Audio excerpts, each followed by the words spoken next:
Hello, everybody, and welcome back to another episode of the Land of Fantasy series. I am, of course, Jack the Pan, and we are here in a brand new world. Now, this obviously isn't the Land of Fantasy that we've been doing before, hence it being a new season. This is a 1.18 world that I just generated up, and I'm pretty damn excited to get ready and get going because the generation is absolutely insane.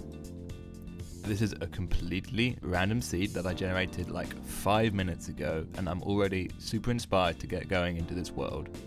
There's definitely some particularly interesting bits of landscape happening, especially this valley over here that I'm really inspired by. I've got some really good ideas coming in for that, but just overall the generation of like everything is so much better. There's a village that I spotted over there, but it's in a snow area, and I've got plans for that maybe later down the line. There's a couple more in front of me that you can't quite see yet, but I'm thinking about just heading over there and just, getting into the world, playing Minecraft, right? The first bits you have to do, the classics, right? We've all been there. Let me give you a quick rundown of really the best way to start a world. Let's see. You got to start by making sure you got enough food, so grabbing hay bales, definitely first priority. Then you got the classic, gotta punch trees, right? Find the biggest house to steal, make a crafting table, make yourself basic tools, get the stuff to make better tools, die to a skeleton defending your tools, get iron tools before iron ore because zombies are just handing them out now apparently, then actually pick up iron ore for your iron tools, pick up some coal and wonder why 1.18 has dyed some of the coal green, use the coal to make iron, shush. Use the iron to make yet more tools, use the yet more tools to make yet more tool making materials, and we're gonna need more than one if we want to make these into more tools, and now we can be satisfied that we have the best form of tool. Well, kind of. But it's at least good enough to, mine obsidian. Yeah, I'm doing this. I had to suffer, so you do too. And 3 more eternities later, we've got everything we need to make the magical, mystical, enchanting table. And now that we're rich, we might as well look the part, because I'm going to need all the help I can get if I'm going in here. I mean, how else am I going to get enough experience to enchant all these tools? And armor. But no amount of armor in the world seems to make me lava-proof, so we're going to have to go about this a different way again. Right, let's just recap, right? Starting off with punch trees. Classic, like I said. Then pick up some tools. Yep. Done this before, but this time that's not going to be our only use for sticks, because who needs experience when you just got really nice neighbours, or even fancy enchanting tables when you have this? I'm sorry, that came off a bit harshly. You're still really useful, but this. Yet no level of enchanted pickaxe makes finding diamonds any easier. It's a good haul, but I don't think we're going to be wearing the fancy armour again anytime soon. And another thing, these fancy neighbours, they make hay bales pretty redundant too. Though they aren't always the most cooperative people to work with. As you can see, workstation, right? You workstation, you work off the bed. Go on, be a librarian. Like your brother, like your neighbour across the street. Everyone around here is a librarian. Be a librarian. You wanna go outside? You want to go join the town meeting? No, you wanna stay inside. You want to be a librarian. I just know that look, be a librarian, all right? Oh my God, hello, police around. Yeah, we're just sitting here eating chicken. Actually, is what we're doing. We're not doing anything about books. No study going on here. This is just fun chicken eating area. What are you, the librarian police? Go away. This guy. Okay, look, you're free to go. How about that? You can do whatever you want. You can be free, or you can be a librarian. Right? Make your choice. No strings attached. You can do. Go on. I don't really mind. At this point, look. See, you can't even get that out. Oh my God, he wants to be a librarian now. Brilliant. Riptide 2. I mean, you can do better than that, right? Yeah, apparently you can. Brilliant. Excellent. Fortune 3. I always knew that you would be a great librarian one day. And with the power of Fortune 3, a bit more of a mining session, and just some general hard work, we've got ourselves into a decent situation, decent tools, some acceptable level of armor, and at this point, we are definitely spilling out of this house. We are really overstaying our welcome in this village, so we probably got to get some work on, getting our own place to stay. These two would probably be quite happy if we moved all our stuff out sometime soon. So I guess that's probably the next priority to be working on. And that brings me nicely to the sort of theme or idea we're going to be going for in this land of fantasy, at least for the start of it. So last time we kind of had like this dark gothic thing going on, and this time I want to take inspiration from Oriental themes and, general Eastern culture. So I got this map of the surrounding area here, and I've kind of plotted out roughly what I want to do. This area up here at the top in the valley, I have really good ideas for. Same for the river. But I wanted to start off here in the village, kind of centrally, and get an idea of some building styles that I could go for moving on, basically. I was going to try and set this place up as some sort of farming community, or at least have these big, vast kind of rice fields that you see around a lot of the places around there. And also kind of work with custom trees, custom foliage, things like that to really make it feel like it's much more Eastern fantasy, I suppose, rather than just, classic Minecraft. And it could take a while for me to sort this out, and I'm going to do a bit of experimenting very shortly on what it's going to look like. But that's the idea for the area, at least, anyway. So I want to start off in this big kind of open area you've got just to the side of the village, in front of the house we've claimed. I'm probably going to clear it up a bit, clear the canvas, get rid of all this ugly grass, and probably smooth it out a bit as well, to try and get that rolling hills effect that you see a lot. And then, get some crops down, get some pathways through it, and just, see how it goes. And that's the area cleared out, free of grass, free of clutter, and generally smoothed out for, aesthetic purposes. I'm a bit of a perfectionist, I like to see it like this. I did start smoothing up the top bit over here as well, before eventually running out of grass. And then I thought, actually, it'd be nice if I get a path kind of going along this ridge bit, I suppose, heading into the village with the giant rolling fields on the left, heading towards this way. So I went out, I grabbed all my grey blocks, and I'm planning on building up the pathway, going along this way here, and then merging the fields and the foliage in around the pathway. So it kind of feels like you're all enclosed is the idea I'm going to go for. So I'll get back to you when I start on that. So I did start building up this pathway here, and I've got it running along a bit and heading towards the village slightly, and I got decently far before being utterly distracted by building all of this field right next to it. I just kind of started and then just didn't ever stop, as you can see by my durability on my tools. I like the design I got here though. It's this thing here where you got the waterways going down, and it kind of comes out and goes down a level and just kind of continues onwards to give it that rice field look that I was going for. So definitely quite a productive thing to be distracted by, but now I want to start work on the foliage that I want going down this tiny bit here that I've marked out with the grass on the side of the pathway to give it that secludedness that I was hoping for earlier. So I better go start on that, but I guess I've got to get some fresh tools first. And for that, we're going to get a little bit of help from the neighbours, who are doing a pretty good deal on diamond hoes at the moment. 1 emerald per hoe.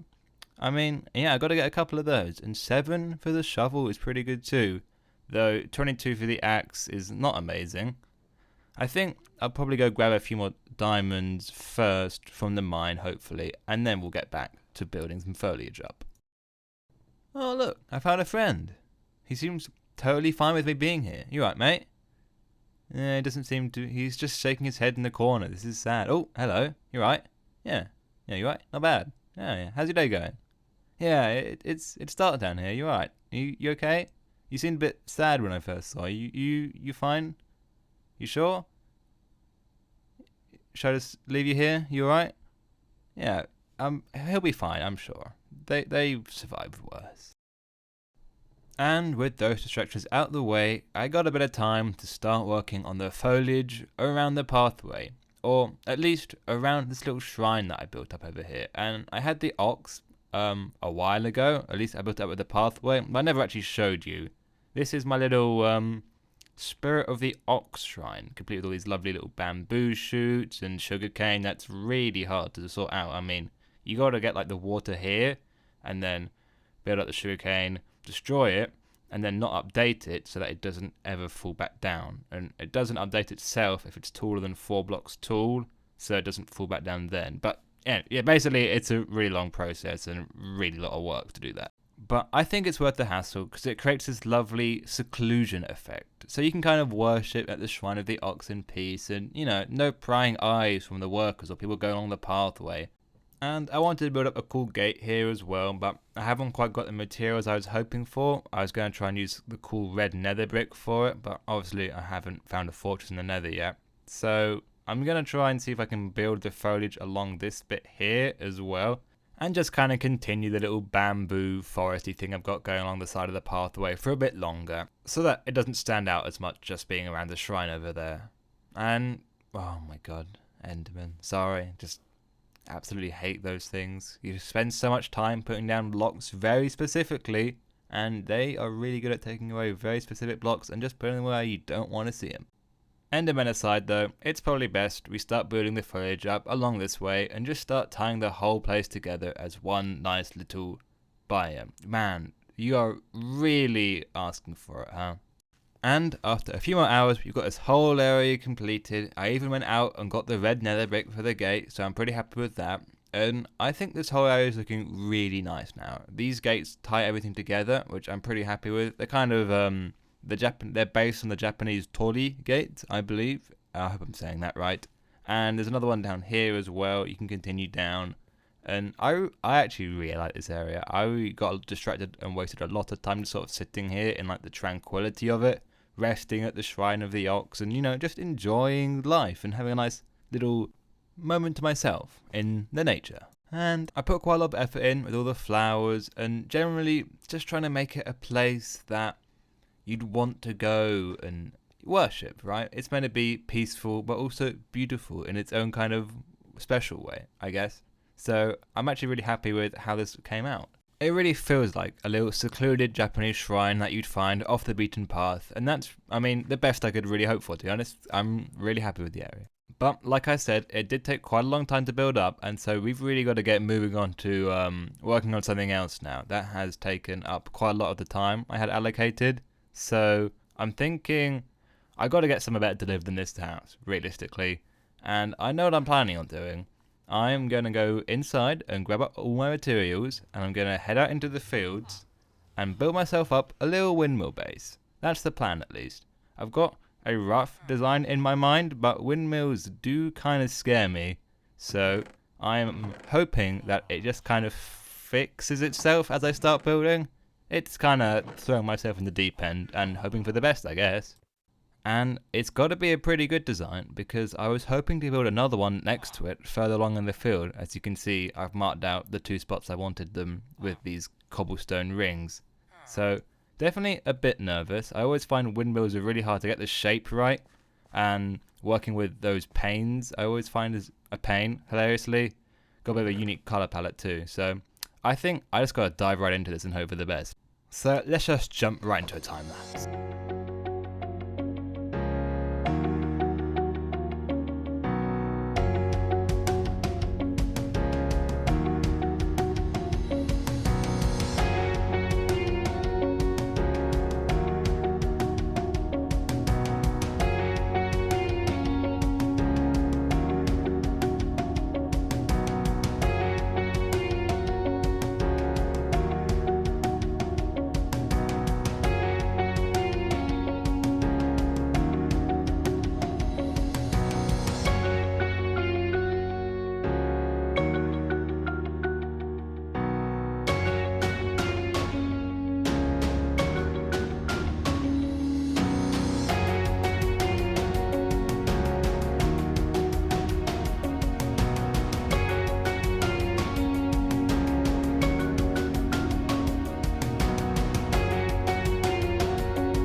And in all honesty, that could have gone worse.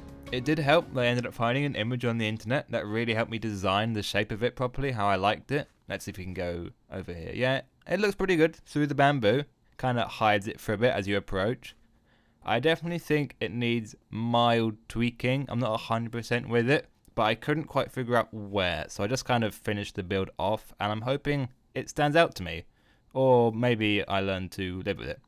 Maybe it takes some time to grow on me. I think the panes are a bit off, but I can't quite figure out where yet, so I'll work on fixing those up soon. But now that it is built up, we can finally empty out all these chests that are just filled with random garbage cluttering up the villager house that we stole at the start of the episode, and transport them, move into the windmill, and finally, have our own place to stay. I'm sure the villagers that I've been staying with would be appreciative of some time with me out of their hair. Although by the looks of things, someone has already decided to move into my windmill, even though I only just finished building it. And this is the inside of it. I've got a few floors, there's another 2 up there above it, although the top one is a bit too small to be anything really useful. And down here is where I'm going to do most of my organisation work, I believe. Thinking of getting some chests in the corners, and just making it my general base operation. I can have at the back here and have like a little garden, grow up my sugarcane or bamboo or whatever I'm going to be needing for my vegetation. There you go. There you go. Leave the house. See? My house. My windmill. Yeah. I might get around to building something at the back here, but I haven't got any plans for it at the moment. So maybe if inspiration strikes me. But no plans at the moment. First of all, I've got to actually move into this windmill properly and get all my chests sorted out. So let's quickly do that. And boom, there's all the chests, as you can see. Okay, well, there's a slight change of plans. I ended up deciding to put the chests upstairs, as you can see through here. Built this little staircase up in the middle, and got all my chests actually decently sorted, finally. I'm not normally very good at doing this manually, but I'm trying to keep up. I'm trying to be in good habits. And I've decided I'm going to do the downstairs area for the villagers. Put the villagers in the corners, and that way they can have a little temporary place to stay while I end up revamping their village, shall we say. Ooh. I got this to sort out now, actually. Forgot about this.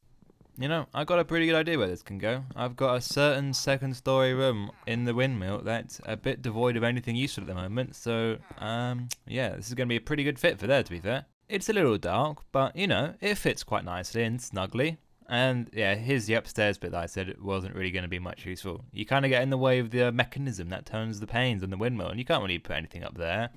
You can't affect the actual windmill. But with the enchanting table in place, that basically finishes me moving in. I do need to light it up though. It is far too dark in here. I've been caught by creepers in here. I'm sure you might have seen in the time-lapse you have a keen eye. Got the front blown out at one point. And best sleep, I guess, is the move there. But that basically concludes everything that I wanted to get done in this episode. It was a bit of an action-packed one. We got quite a lot done. Definitely got a good start for a Land of Fantasy series. We've got a theme going on with that lovely bamboo forest. I like it. So, thank you all for watching. I hope you enjoyed. And I don't know when the next one's going to come out, but I will see you then. So, from an arrow-covered Jack, goodbye.